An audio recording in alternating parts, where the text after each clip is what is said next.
राम राम बेबे सारिया ने गुग्गा पीर की कहानी सुन लो बेबे। अच्छा, जो गुग्गा है ना वो सांपों के देवता के रूप में पूजा जाता है। सांपों की पूजा होती है उस दिन। तो यो कहा है राजस्थान में हनुमानगढ़ जिले में गुग्गा मेड़ी शहर है और वहाँ का जो राजा है ना जेवर सिंह आता उसके औलाद नहीं थी और उसके जो घरवाली थे ना वह बड़ी कर्म धर्म वाली औरत थी। अतः किसी ने नु बता दिया था जब तू उसके गोरखनाथ की भक्ति कर लेगी ना अतः गोरखनाथ तेना पुत्र प्राप्ति का वरदान दे देगा।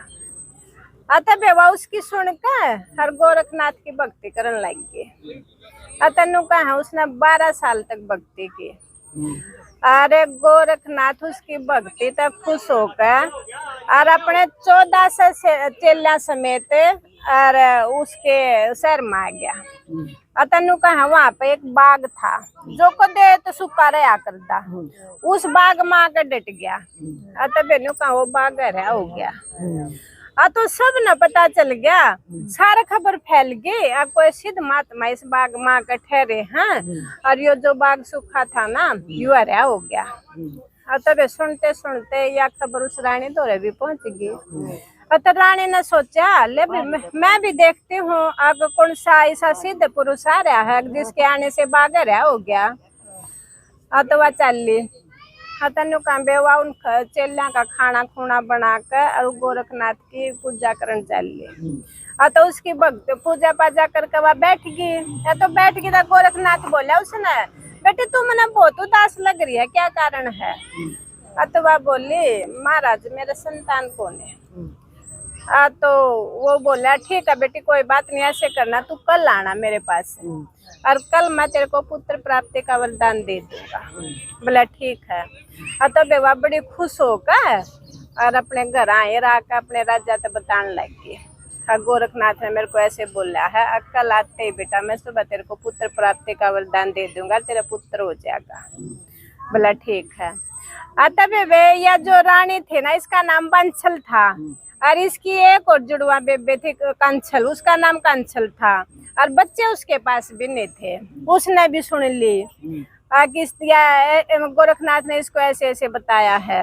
तो वह तो शाम ने अपनी इसके बहन के कपड़े मांग लेगी, इसके जेवर मांग लेगी। तड़का इस तो पहले तैयार होगा तू पहुंच जाइए। तो बेवा तड़का है ना इसके कपड़े पहन कर और इसके जेवर जेवर पहन कर और मतलब दिखण में इसी लग गई थी। दोनों जुड़वा बहन थी पहुंच गई।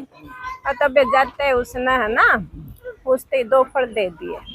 जो बोले जा बेटे ये फल खा लिए और तेरा जुड़वा बच्चे 2 हो जाएंगे, 2 लड़के होंगे। तो बोली ठीक है। तो बेवा तो लेकर आ गई। थोड़ी देर में फिर पहुंची।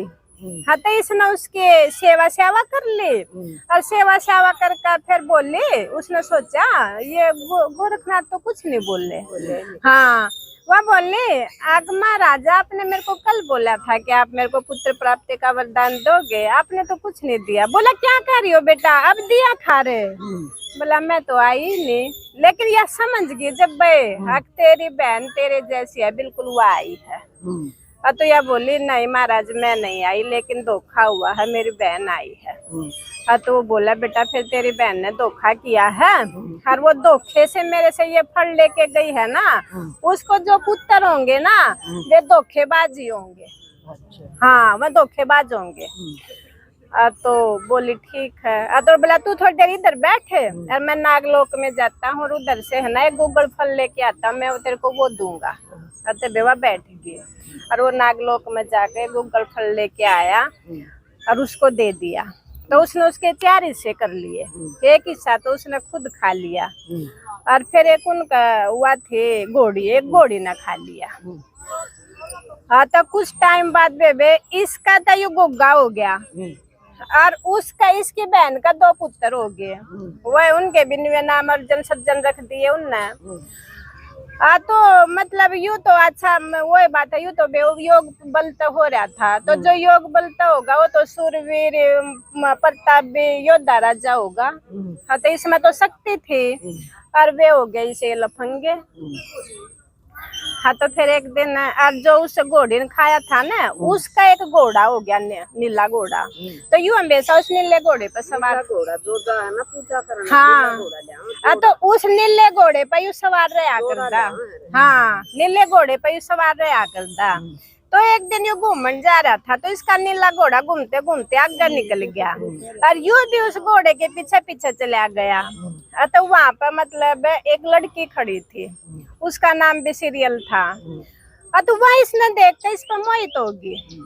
हाँ तो वह बोली वैसे तो मेरे को आप पसंद आ गए, मैं आपसे शादी करना चाहती हूँ, लेकिन मेरी एक शर्त है, आप मेरे साथ एक चौपड़ खेल लो। जब आप मैं चौपड़ में है ना आपने मेरे को हरा दिया तो मैं आपसे शादी कर लूंगी, और नहीं हरा तो आपको यहाँ मेरे पास 6 महीने काम करना पड़ेगा। हाँ तो बेबेयू तो योद्धा था, प्रतापी राजा था, तो इसने उस चौपड़ में उसको हरा दिया तो वो तैयार होगी इसके साथ शादी करने के लिए। लेकिन उस लड़की के पिताजी ने तब पता चला तो उसकी लड़की के पिताजी ने मना कर दिया कि मैं ये शादी नहीं करूंगा। हाँ तो लेकिन इसने हार नहीं मानी। हाँ तो फिर एक दिन वह लड़की अपने बाग में घूम रही थी ना, तो वह सांप ने काट ली। तो सांप ने काट ली तब उसके पिताजी ने जगह जगह पे वैद्य बुला लिए इलाज करने खातिर, लेकिन उसका जहर कोई खत्म ना कर सका और वह लड़की कति मरनासन पर होगी। हाँ तो फिर जो एक इसका सहायक था इस गोगा का, उसने बता दिया उसके पिताजी को, ने बोला जो ये महाराज गोगा है ना, अगर आप इनसे प्रार्थना करो ना तो ये आपकी बेटी का जो जहर है ना उसको पी के मतलब दूर कर सकते हैं। इसके पास बहुत सारी दवाई भी है और ये मतलब नागों के देवता के रूप में पूजा जाता है, आपकी बेटी को ये बचा सकते हैं। तो फिर तो उसने राजा ने करना पड़ा। या तो राजा आया इस दौरा, बोला बेटा आप मेरी बेटी के प्राण बचा दो। तो यूँ बोला मेरी एक शर्त है, मैं प्राण जरूर बचा दूंगा, फिर आपको अपनी बेटी की मेरे साथ शादी करनी पड़ेगी। तो बोला ठीक है कर दूंगा। तो बेबे उसने यो वह बच गई, इसने अपना उसका जो जहर था वो दूर कर दिया और वह बच गई तो उसने उसके साथ शादी कर दी और वह भी बड़ी खूबसूरत थी। हाँ तो जब यो इसने लेके आया अपने घर, तो जो इसकी मौसी के बेटे थे ना दोनों, वह इस तो जलन लग गए। यो तो भाई वीर प्रतापी योद्धा राजा भी इतनी सुंदर बीवी भी ले आया। अतः उन जो मुगल शासक थे ना उनके गेल मिलकर और इसके ऊपर हमला कर दिया इनके ऊपर। अतः यो योद्धा था, यो उनके सामने तो मतलब कहाँ झुका था। तनु का उन मुगल शासका ने इसके सामने घुटने टेक दिए, इसने हरा दिए वे। तो जो इसकी मौसी के बेटे थे ना उन पर इसने इतना गुस्सा आ गया, उन दोनों के यू सिर काट ले आया अपनी मौसी के बेटे के। हाँ और थाली में धर का मैं सिर और अपनी माँ गली आया, बोला ले ये मेरी मौसी के बेटे हैं। तो इसकी माँ ने इतना गुस्सा आ गया, ने बोले अरे भाई तू मैंने तेरे को क्या पैदा किया, तेरे को ना ही पैदा करती तो अच्छा था, तूने तो मेरी बहन को निपुत्ति कर दिया, उसका तो वंश ही मेट दिया, दोनों काट दिए। तो तू मेरे को अपनी शक्ल मत दिखा, अगर तूने मेरे को अपनी शक्ल दिखाई ना या तो तू मेरा चेहरा नहीं देखेगा या तू खुद खत्म हो जाए। तब उसने सोचा माँ ने इतना बड़ा बोल दिया तो मैं अपनी शक्ल नहीं दिखाऊंगा। तो नु कहा वो अपने घोड़े पर चढ़कर और ने बोला ठीक है माँ आपका जो आदेश है उसी आंखों पे मैं जा रहा हूँ, मैं आपको शक्ल नहीं दिखाऊंगा। तब वो चल दिया तो आगे उसके घरवाली खड़ी, वह बोली इतना माता का तो आदेश मान लिया, मैं किस तरह रहूंगी, मेरा क्या रहा, मैं तो आपके बिना नहीं रह सकती। हाँ तो यू बोला ठीक है ऐसे करना, मैं रात के टाइम अपना सूक्ष्म रूप बनाकर तूने मिलन आया करूंगा, लेकिन तू ये बात किसी को बताना नहीं।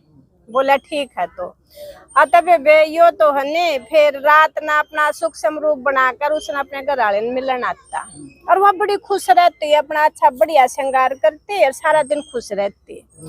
एक दिन है ना इसकी मां ने शक हो गया, उन्हें सोचा मेरा बेटा घर पे नेरिया तो बड़ी खुश रवा है, इसने तो तेरे बेटे का दुख सहे को ना सज्जी सौरी रवा है।